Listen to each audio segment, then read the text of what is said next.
Masuk ah. Masuk ah. Oh, masuk. Fine.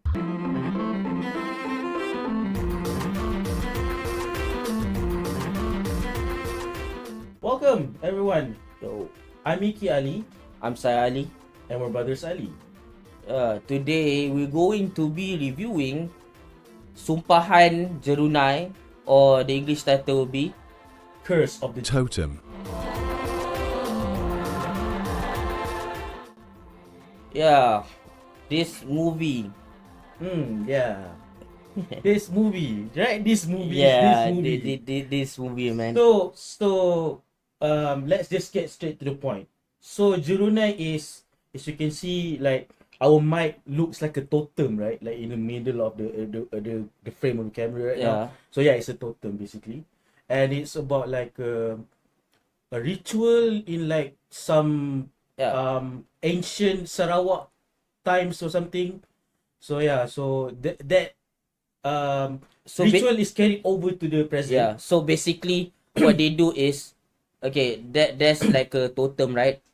So they plunge it to the bottom, you know. They make it like, because they want to make the totem stand, so they have to make it like somewhat cone shape, like most of the time sharp. And then the at the bottom of it, right, they have a human there, and it's a human slave. Yeah. So they like trample down the human slave and erect the totem. And with the totem there and the slave under there as a human sacrifice, is supposed to be protecting the area. It provides for the area, kind of like a Protoss pylon. Yeah, that's a second reference. So this is a story of your typical team of people going to place they should not be going. Long And story short. yeah, but the main reason why they're going is actually because they want to start a heritage and make Site. it a heritage site. And like, as part of the deal, right? One, they can only go to that site without guides, because the people there are scared to go near the Jurunai. Oh yeah, on the outskirts, they don't live near the Jurunai anymore in the modern age. They stay far away, but they still have some kind of superstition to not go near the Jurunai, Yes. right? And then for second is the main character, right? She already established as part of the promise, part of the contract, if they want to make this a heritage site, Yes. before they come to like monitor the place and collect data one last time to send back to the government to make this a thing, Yes. to actually like put Make it official. That make it official that it's a heritage it's site, an right? international issue. Yeah. They cannot take any pieces of like any So it's like a wood. It's made of wood, so you cannot even take Oh. a splinter of it, even. Yes. Not a little bit, one bit. And just like every other stupid horror movie goes, even good ones, there's a character who does that, and things happen. Yeah. Things happen before that, and it's like a bunch of things that's so incoherent that it is not even worth going through. What I have a problem with this movie, just like The Flash, it uses so much CGI, too much. It's over relying on it. It feels as if the movie is like, a CGI fest. Macam you forgot that it's a horror movie, because on top of it having a CGI fest, somewhere in the middle it also changes genre. Oh yeah. I think for me, you calling it or people calling it horror is too generous, because there's like one or two jump scares and a little bit of scare. I think it's more. Oh, that's a lot of jump scares. There's a lot. Okay, so but for me, that is not the focus here, because they're more about like fleshing out the lore in this movie for me. So it's more of a supernatural thriller more Yeah, so than horror. that's more like fantasy fantasy part to it also. Yeah. There's like this there's this that girl, right? Which is like okay, I'm gonna tell you right now. I'm gonna go straight to spoilers on this movie because there's stuff that in regards to the spoilers is kind of cool, but at the same time there are parts of it where I need to tell you where it's kind of lame, you know, like or there's a spirit of a girl that is guiding the main character or somewhat, and sometimes even try to kill her. That's the thing I say incoherent. Sometimes try to kill her, sometimes try to save her, and apparently that person is related to the last slave that was trampled by that, and she's a normal villager, but then she tried to like I don't know to defend, but she was kind of too late. She got angry because they already erect the totem on top of that person, the Jerunai on top of that person, but because she is on his side, I guess they start to like rope her around the Jurunai, and she's like left there starving for death to death for weeks on end, and because of that, that's when she released the curse. And yeah, I think that part of that side of it is like kind of lame because it's like straight up tell you in the middle of the movie, just like we're telling you in the middle of the review right now, that yeah, that's the law behind it, and then because of that the main character gets some special powers. It's oh god. So yeah, now that we saw this movie, I remembered a local movie everyone sleep on for good reason, and it's also similarly high concept in a way that they're trying to convey the points and concepts of it. So the movie was called The Spiral.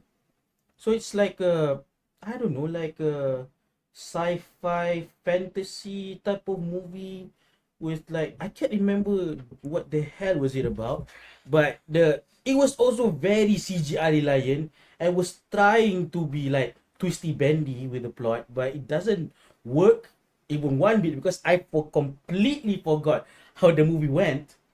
And lucky for Sumpahan Jerunei, at least um the law and things that happen, I still remember as of the time of this review.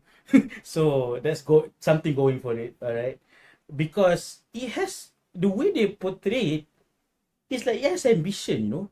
It's like the set design is very powerful, it's very immaculate, Okay. and I mean I'm talking about Sumpahan Jerunei, Okay, or this movie. about this movie. So yeah, the and then the way they interact with the set, there's the props there, and it was very utilized and very in line with the movie. And there's like corpses of the previous teams that try to do Yeah, this. the corpses are even the ones that's decaying, the And ones that's that very, just died like a week ago. They look kind of like the age of where the stage should be at. yeah. It, So in those regards, this movie has something going for it. yeah, there's even like a scene where they show like the local cuisine, which is some kind of like worm, some kind of like bark, right? Like a grub, yeah, it's a Yeah, grub, there's yeah. an actual the bug It's is actual actually grub, there. yeah. Yeah. That's it's actually that. It goes to show that the props are there. They can do practical effect. They're competent people. But the problem is there are also a lot more scenes where they rely on CGI. What I mean by that? Like for example, there's a jump scare, right? Or a person is taking a shower and then there's like a mirror, right? Yeah, you know what happens in horror movies when there's a mirror. Oh, of course. They look away and then there's like a thing appear or whatever, right? Yeah, and then Just there's look. a night vision scene. And we're talking suddenly there's a ghost in the scene somewhere. And Yeah. yeah. They, in those scenes, why not do practical effect? Like the ghost that appear, you can just record like we see a mirror, right? But in actuality, in the set it's just like a hole, right? So a character appeared there wearing makeup as the ghost to make the jump scare, right, for example. What do they need to do CGI?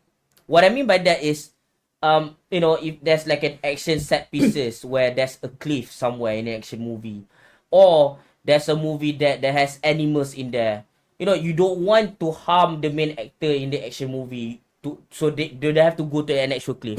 You don't want to harm animals, so you don't use actual animals when there's like a scene where someone is harming an animal, right?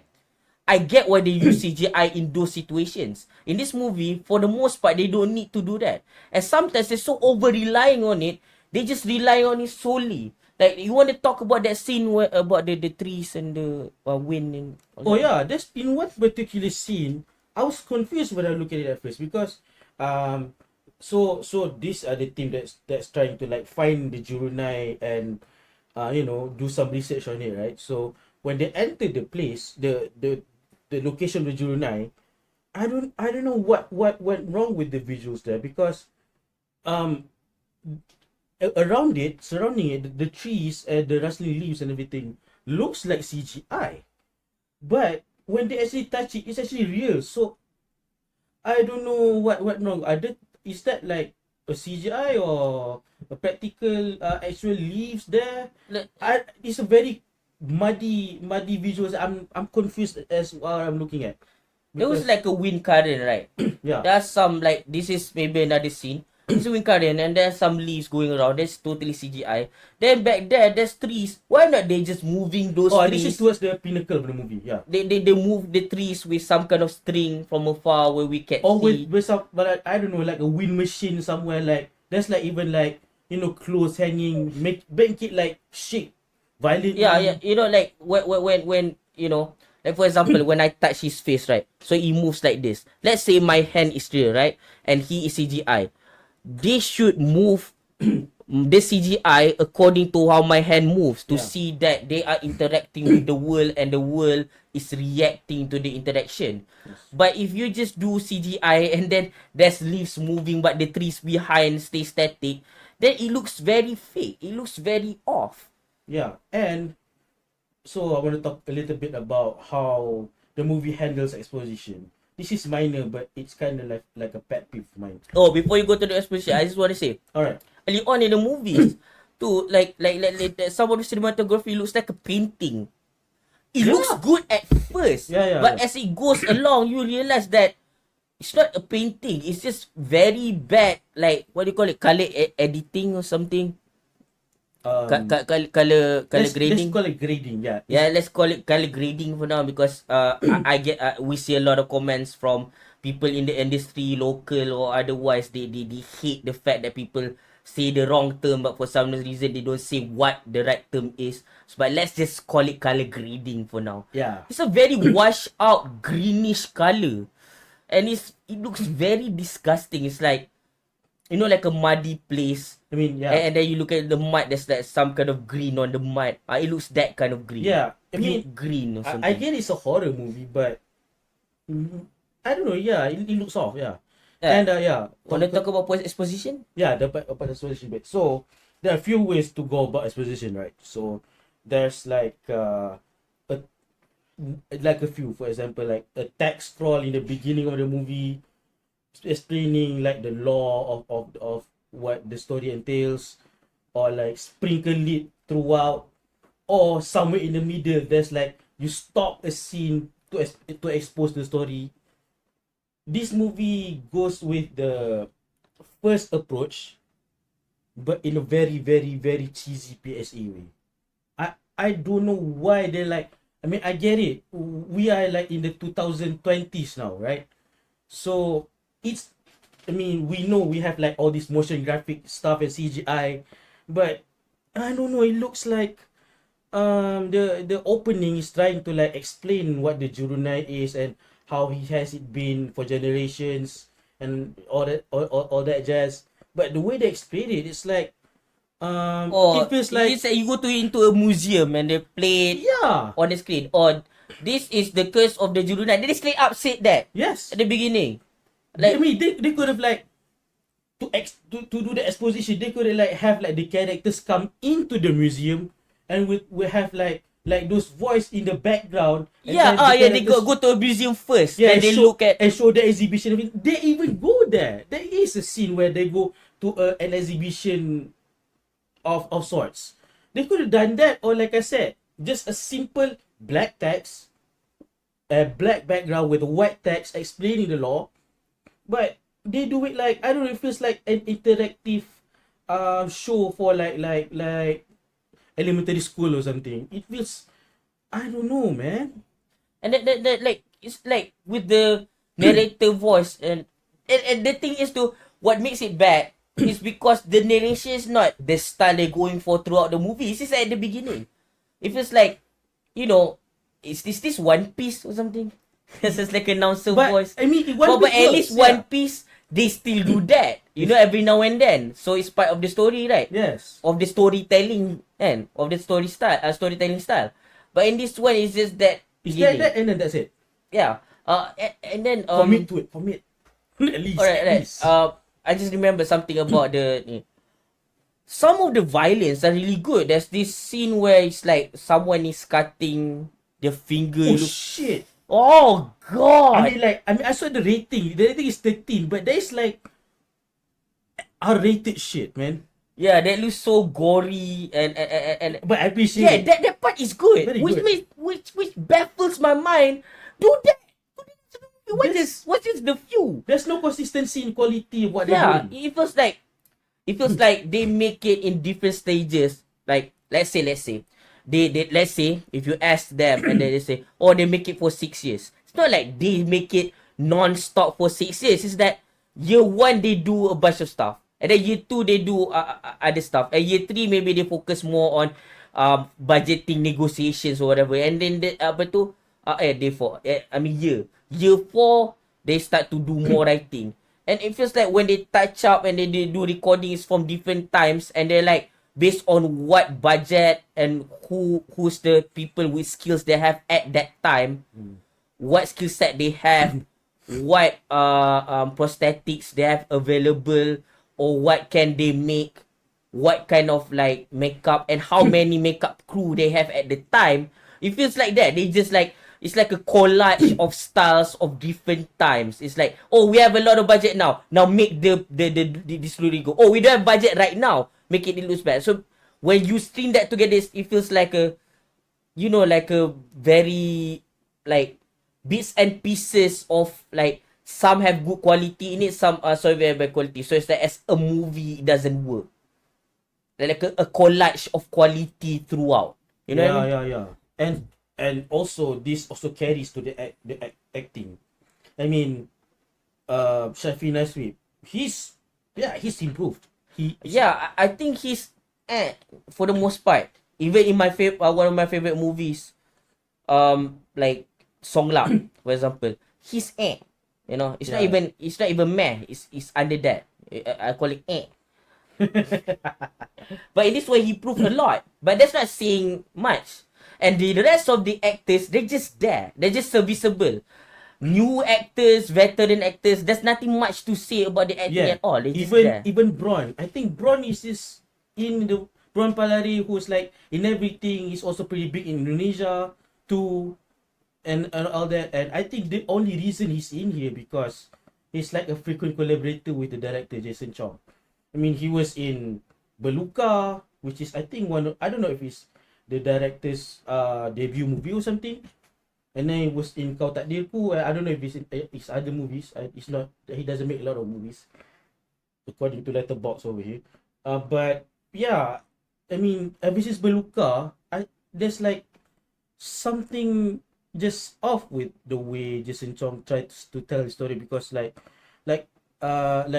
we've been stressing throughout the inconsistent quality, because sometimes there's like glimpses of this guy is competent, and then there's like other times it was like falling off the rails way too quickly, and then he got back up and there's a glimpse and he falls back down again.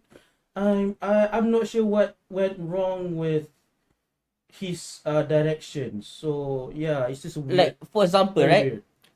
There's an arc, right, where the Bron character is like kind of don't want to go to that place because a week ago apparently there's another expedition from the same university that goes there.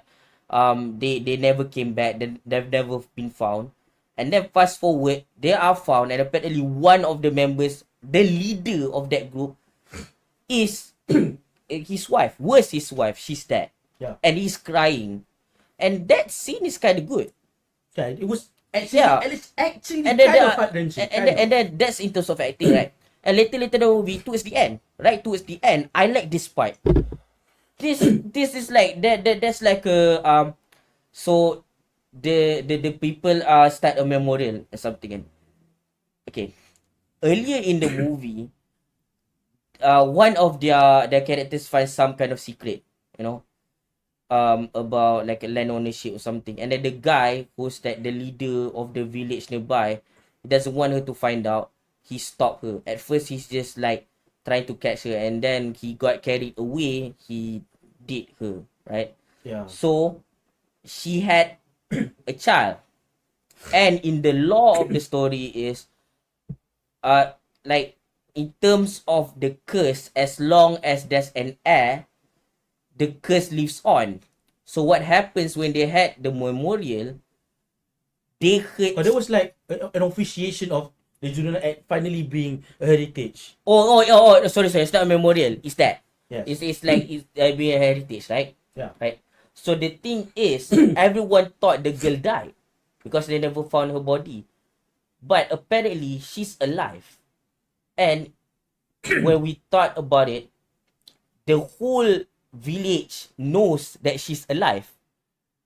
So towards the end, when she's screaming for her life, Only the surviving characters can hear. all these survivor characters can hear it. And then when you look at when they pan the camera to the character that is like that was you know, that got this, you know, that got apa tu R-word, R-worded. She got the kid. So apparently some of the villages, they have a house where they have midwives taking care of the baby being born, right? So that is like the air living on. And like, okay, let's just put it that for example, I'm gonna explain something more after this, but let's just focus on the scene here. So because like they heard the screaming but nobody else is reacting to it, it shows that the villagers are still in cahoots. They're in on it. Yeah. They're in on it. So they hear the scream too. They just don't react. That's very subtle. That's really cool. That is Yeah. Yeah. And because and the thing is the air live on, which is also cool in terms of writing, right? So the scene is written well, and then the law is there, right?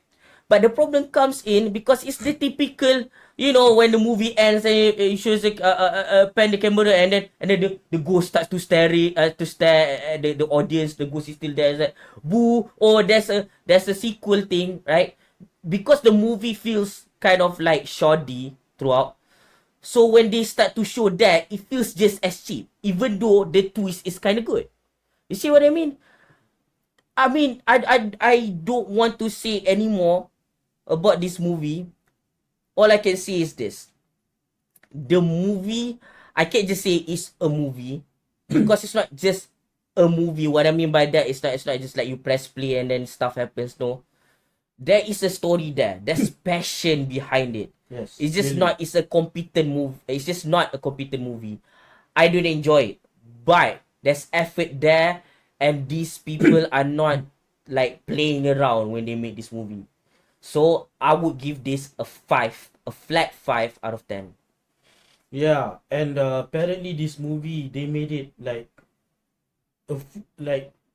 a year before the Rona. So but it got canned because of the Rona, and then finally they get to release it this year. And I don't know how much of a little bit of work done after they shot the movie, but what we got is like, yeah, shreds of quality, but it's just Very inside it's, that quality stuff. yeah. I mean, Jason Chong, I mean, you've been like in the game quite a while. I mean, you could have like improved through the years, but it feels like it's the same mistake again, man. I mean, you have the passion, but you just didn't go all out for it. Yeah, I'm disappointed. He has different priorities. You Yeah, know?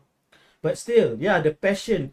I am liking this solely for the passion and the shining uncut gem inside of the pile of shit. So I'm a bit more generous than him. I'm gonna give it a 6 out of 10. Right. We out. Yeah, peace out. Poof.